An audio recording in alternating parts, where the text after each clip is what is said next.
Hi, I'm Janine Finney, and this is my daughter, Lori Muirhead. Hi. And we are the co-authors of the books, The Flip-Flop CEO and Does the Shoe Fit?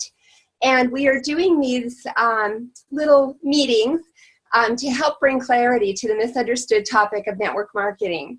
And we wrote the books because of our own story of having very opposing views on this subject. So it's become our passion to educate people and bring people up to date about this amazing business opportunity. And we are so excited today to have our guest, Kathleen Deggelman, on the call with us. And Kathleen is featured in both of our books.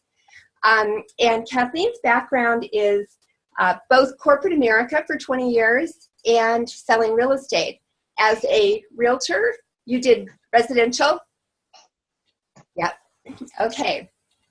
So what I think I'll do is start out with, there's a story in the Flip-Flop CEO that I love, but I'm going to end with that. But one of the things that you said that I think is a good thing to start with is the fact that you worked in corporate America for 20 years and you decided you didn't want to be a boss or be on somebody else's schedule. So was that your motivation for getting out of where you were and finding network marketing? And maybe just talk to us a little bit about what your opinion of network marketing was before you got involved and kind of how that kind of came about to get you involved. Thank you so much, Janine and Lori, for inviting me today. It's a pleasure to be here, and I'm looking forward to being able to share this all over the place too, because I love what you both are doing. And like you said, I was in corporate America for over 20 years, and network marketing really found me. I wasn't looking for network marketing, and I think that's true for a lot of people. When network marketing comes into our lives, we don't know that that's what we're looking for, but when it showed up for me, it was absolutely what I was looking for. Over the years, I didn't have a strong negative or positive perception on network marketing. I had been asked over the years to join different companies, but I had never resonated with the products. So it just didn't draw me in. But at the time that I was really introduced to network marketing in May of 2006, excuse me, I was definitely ready. I was looking for something. About 6 months before I got introduced to network marketing, I woke up in the middle of the night and felt like I had a 911 in my financial life, because prior to the real estate meltdown, I had done a very good job of investing in real estate properties. As a real estate agent, I was actively working as a real estate agent in San Francisco at the time too, but on the side, I was a very active real estate investor. And in January 2006, as everything was starting to melt down, I realized that I owned a lot of properties that weren't cash flowing. And so I got really scared, and I just thought, if I don't do something quick, I'm going to lose everything. And I was, at the time that network marketing showed up for me, I wasn't going to go back to being an employee. I had had a great corporate career, but after 20 plus years, I knew I wasn't going back to that. So I knew that I was an entrepreneur and I was going to figure something else out. And at the time that network marketing showed up for me, I was actively looking at purchasing a franchise or starting my own business. And I'm so glad that I didn't do either one of those. And one of my big first ahas when network marketing showed up for me was all of the risk and all of the liabilities that go with owning your own business. You really don't have in this business model. I think we get to do the fun part, which is the talking and the sharing. Absolutely. I couldn't agree with you more. Well, that's interesting. So I'm gonna switch over to a couple of things that you said in the Does the Shoe Fit? Which again, it's our goal to really help people that are not familiar with network marketing to really understand, because I think it's kind of a bit of a mystery to a lot of people. But one of the questions in the book is, what have you found to be the biggest differences between what you did before and network marketing? And now we have a jet flying over, so I'm sure that that's something really good too. It sounds like it's moving fast. Yes, it is. So we're close to the Air Force Base. I'm at my other daughter's house today. So the things that you said were the biggest differences were the income potential, the time freedom, the fun factor and work when and where I choose. And you talked about having the internet, makes this business really easy. Maybe you could speak to that, because I think that is truly one of the best things about this business. The internet, the ability to really build internationally from home. Yeah, there's never ever in the history of network marketing, and we have a long history, has there ever been a better time than right now because of all of the technological advances that we get to embrace, just like what we're doing now. I mean, when I meet people, even 10 years ago, I mean, when I started 10, 11 years ago, at my first convention, the CEO of that company stood up on the stage and told us not to talk about our company on Facebook.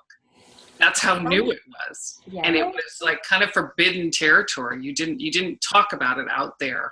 You had to use all the other ways. I mean, today I can't imagine building my business without Facebook. All of the tools that we have.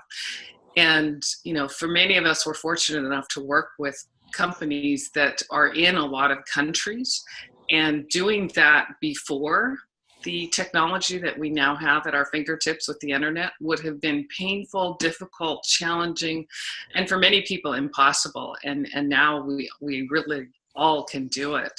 But Janine, the thing that you talked about in terms of the differences between this and what I did before, because I was in sales and marketing for over 20 years, and then I was a real estate agent for 5 in San Francisco. The biggest difference, what really pops out for me the most is the time freedom. Because I know that if I had stayed as a real estate agent in San Francisco, I would have done very well. But one day, I was doing well, but I know that I would have done very well. And after about 5 years, one day I looked around at the Tuesday managers meeting, and I loved the people that I worked with. It was mostly women, and we had a very high-end boutique company in San Francisco. But I looked around one day at the managers meeting, and it was almost like I lost my breath. And I just thought, I do not want to be sitting here in 20 years still selling real estate.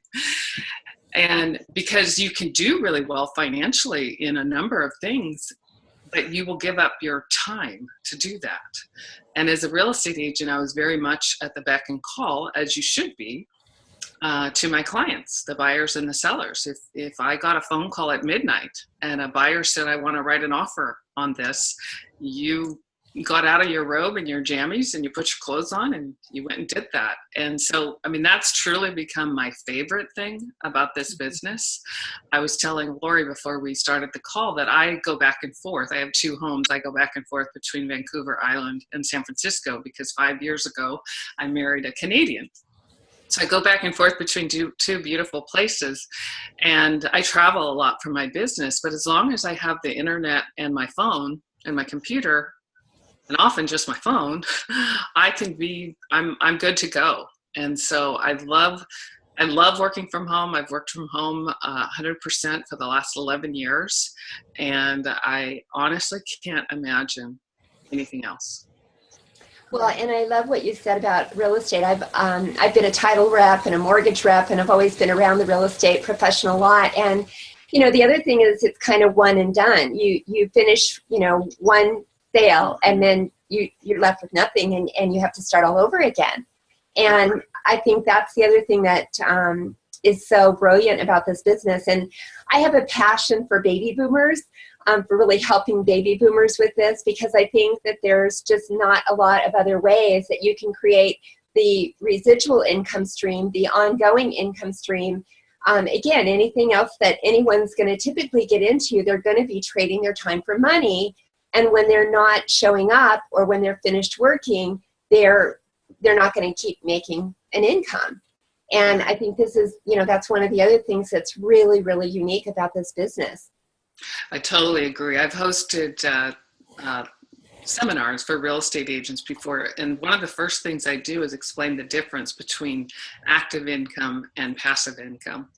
And I was in sales my entire career, over 25 years, and you were only, in fact, I was telling a girlfriend this yesterday, there was a saying that you were only as good as the last sale you did. Exactly. And you were on to the next one. And yes, it's really important that we always keep prospecting in our business and that we always keep bringing in new people, but you also do get to work with a core team and then help them to do the same thing. And that's where the income, potentially for life will come in. I mean, I knew that the day I stopped being a real estate agent was the day my income stopped. Well, really, it was the day that I had my last sale. Exactly. Yeah. I think that our situations are similar in that I kind of was in sales and marketing before as well. And one of the things that you mentioned in the book I could so relate to. It basically, the question is, what new skills have you had to learn for network marketing that you didn't need in your previous career? And you talk about the fact that you need to know how to build a team and team culture.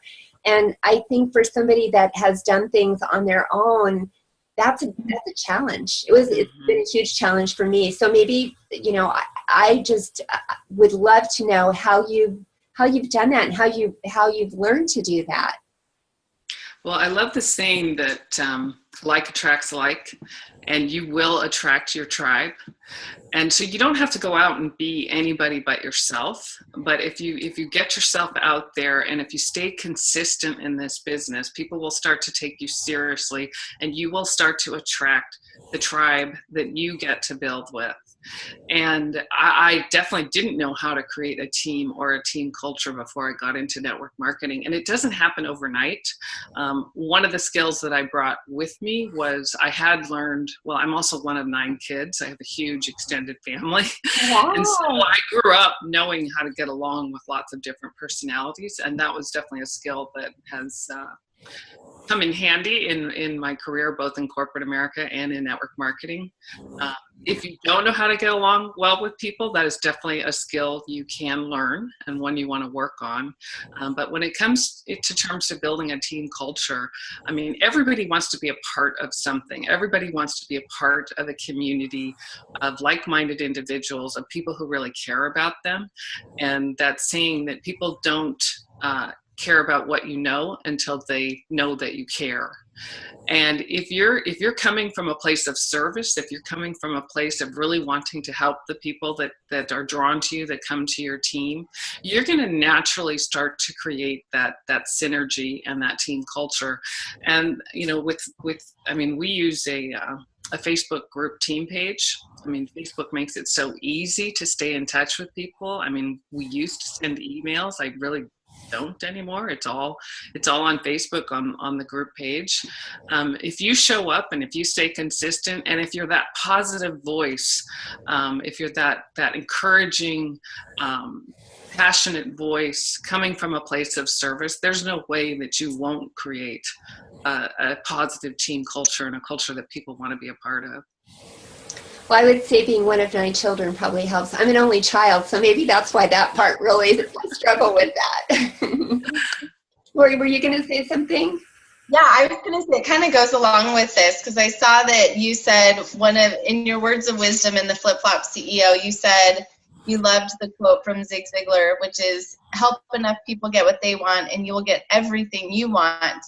And it's all about helping other people and coming from a place of service and asking, how can I help you? I just wanted to find out if you have ever encountered basically wanting to help people more than they're wanting to help themselves. And what do you do in that situation? Because I know, I think, some of when I was building, and it was so fun to work with people who were wanting to really, they wanted it just as, like, whether I was there or not, they wanted this for themselves. So those people are hungry and they're so fun to play with. But it's the people, I think, that they're like, cool, you want to help me? Here are all my problems. And so I just was curious what you do in that situation with people who maybe aren't wanting to help themselves as much as you are willing to help. I definitely encountered that, and I think that it's a very common hazard in our business. I would say it's probably one of the most difficult challenges people will come across in our business, because people will come to us and they will say that they're interested, that they want to go for this and they really want to do it.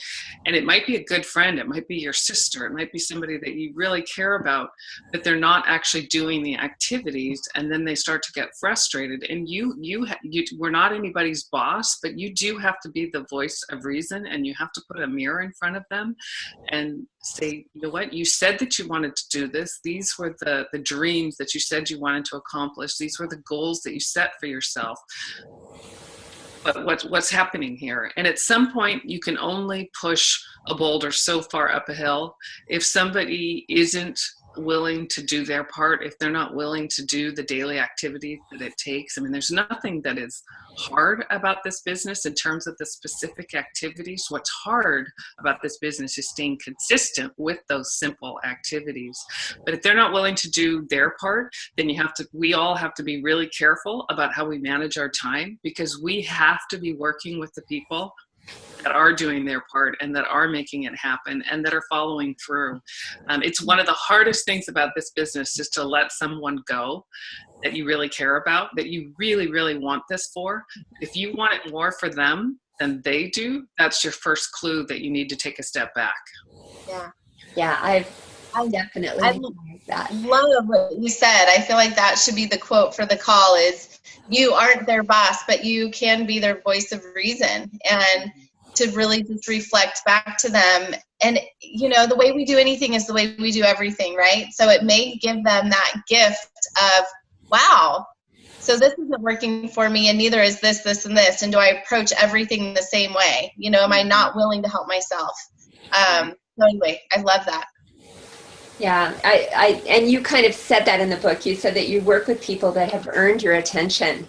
And, you know, I think sometimes that can be a challenging protocol to set up. But maybe it's just that we don't pay attention, or I don't pay attention to the red flags that are there about the people that we really shouldn't be working with. Mm-hmm. I mean, I give people homework. You know, I don't call it homework, but I give people, you know, these are the next steps. Come back to me with questions. And that's what on them. And if they don't do those things, if they don't do their part, then that's the beginning of me realizing that I might want this more for them than they do. And sometimes people will ask, you know, often people will say, how do you know who the builders are? How do you know who, you know, you really should partner with? And a very wise mentor who is extremely successful in this industry, when I first got started, shared these words with me, and I've never forgotten them. He said, you'll know who the builders are by the questions they ask. And it's so true. I mean, sometimes you'll be on the phone with somebody and they're so excited and they're so grateful for your attention, and they're asking all these questions, and they start to apologize because they think maybe they're asking too many questions. And it's like, no, this is exactly what I want. The person that wants my attention but never asks me any questions, then I know where we stand. Yeah. You know, it's not about judgment. I love the saying, meet people where they are. Some people are just ready for this sooner than others. But you, as the person who really wants to get your business going, no matter what industry you're coming from, I think as a real estate agent, I remember a mentor telling me, we have a tendency to dress up for the wrong client. And it's the same thing in this business. We have to be really careful that we're working with the people that deserve our attention, not necessarily the people that we really want to see succeed. They're not always the same group. And there's a saying, you know, I will match my attention to your energies. Mm-hmm. I will match my attention to your activities. Mm-hmm. And you have to mirror that, because if you're putting we have a tendency in this business when we get a superstar, you know, that rock star shows up in our business, we have a tendency to almost walk away from them and say, they're good, they're golden. Now I'm going to go over here and spin these other 4 plates because they really need my help.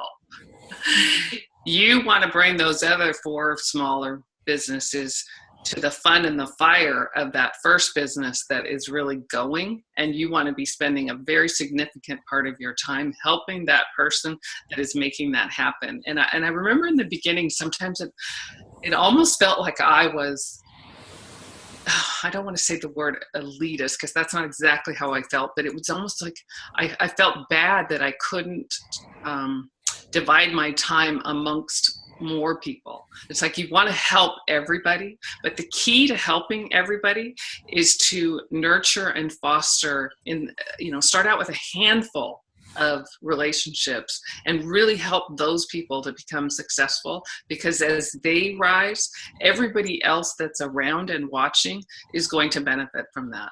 You can't have intimate relationships in the business sense with hundreds of people. You really do have to pick and choose, who are you going to spend your time with. Yeah, such good words of wisdom. Yeah.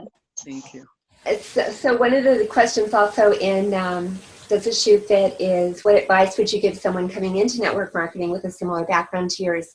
And you talked about taking the time to make sure you're choosing a company that will really work for you and will be around, and setting realistic expectations about how long it will take. And those are some things that are covered in Does the Shoe Fit? Because I think one of the challenges with our profession that we really need to look at is the retention factor. And I think it's because it's so easy to get in and it's easy to get out. Mm-hmm. And I think that we have to really, we really have to prepare people to have the right expectations. And I think that most people coming from a 9-to-5, background aren't going to really understand that, because they're used to trading time for money and doing something and getting paid immediately. So, and just even about choosing the right company, maybe you could either speak to either one of those things. Anything is coming to you. Well, what's interesting about our business is we often come into our first company or first couple of companies because a friend told us about it, or a friend of a friend, or a relative.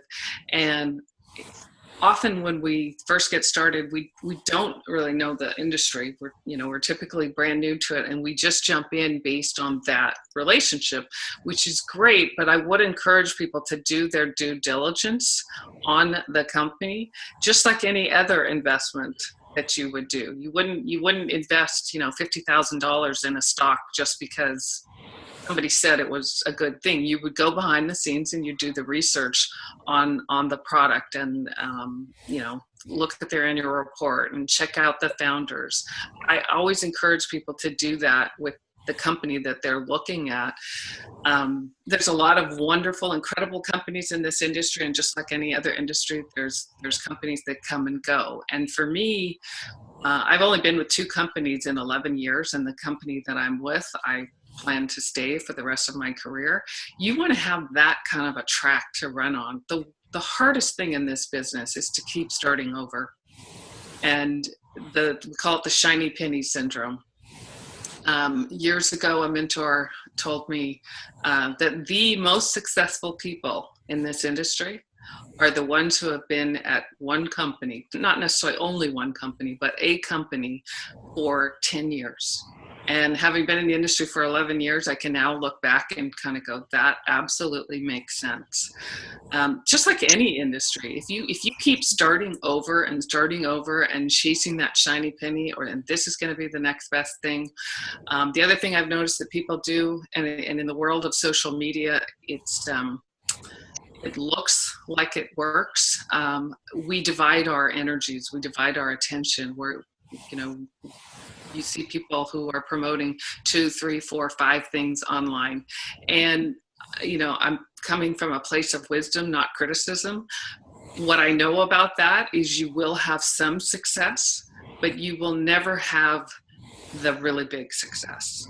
And you will have the really big success by finding an amazing track to run on, one track. Olympic athletes don't train for 2, 3, 4, 5 sports. They train for one. And there's, you get the coach and the mentorship and everything that you need to be super successful with that one. And for me, when I was making the decision to join my second company, I was looking at it as a career decision for the rest of my working career, because I didn't want to do this again. It takes a lot of work, and starting all over again is not fun. I mean, I don't know how many different companies you both have worked for, probably more than one. Actually just one. Just one. Yeah. Well, Yeah. that's unusual. I'm sure you've seen a lot of people come and go, and you know, we've talked about some of the things that are challenging the industry. It's hard to see people come and go. Yeah. But that is the nature of business, and it's the nature of human nature, you know. Well, and you know, I just feel like no matter where you go, there you are. And so, you know, you're going to take whatever it is that's holding you back with you, unless there is really, you know, a challenge. I mean, people can choose the wrong company. And like you said, there's a lot of wonderful companies to choose from.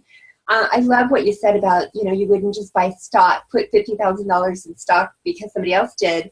I think, you know, I think that's so important too, and we do talk about that in Does the Shoe Fit, is really treating this seriously like a business. And I use the analogy that you wouldn't go and buy a franchise, the same one that, you know, just because your friend bought this franchise, you really would make a smart business decision. So I love the things that you've talked about.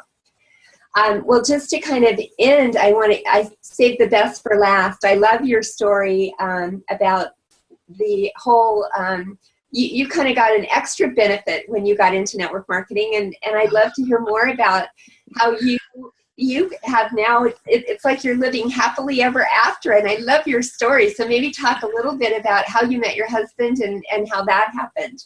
Well, that is a fun, wonderful story. And when I stand on stages and say that network marketing has absolutely changed every area of my life, it absolutely has, spiritually, financially, physically, even romantically. I had dated for many years looking for Mr. Wonderful. And it was actually when I was being recognized on stage with my first company for achieving one of the top ranks. I didn't know this, but my someday to be husband was in the audience listening, and he turned to his sister, who's now one of my dearest friends and a business leader in my business. He turned to his sister and he said, "I hope someday I get to tell her how much I enjoyed listening to her." And about 8 months later, I was actually on a service trip for our nonprofit. We were fishing for piranha on the Amazon River. Oh my gosh. And one of my girlfriends turned to me and said, "This isn't right." She knew I was single, and she said, "This isn't right. I'm going to go home. I'm going to pray about this, and I'm going to introduce you to your man." And I thought, oh, that's nice. And about 6 weeks later, she sent me a picture of Mark, and I remember thinking, oh, you can see a lot in a picture, right? And I remember thinking, oh, he's handsome, he's cute, he has a great smile. I could tell that he had good energy. And so we met about 3 weeks later, and we've been together ever since. And I've never spent a minute not knowing how much he loved me from day one. Yeah. And we were together for 2 years when we got engaged, and he came fully loaded with 3 wonderful kids. And I always wanted to have kids, and I didn't get to have them. And when I met them, I remember about 3 months after I met them thinking, I didn't get to give birth to these kids, but if I could have, I would have chosen these 3 kids. So it's been amazing. It's been wonderful.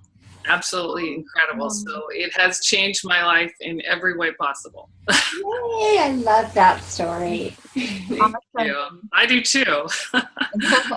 We have a very happy life. We were talking about that yesterday. We just have a really easy, happy, fun, funny, sweet life with 3 amazing kids. Wow.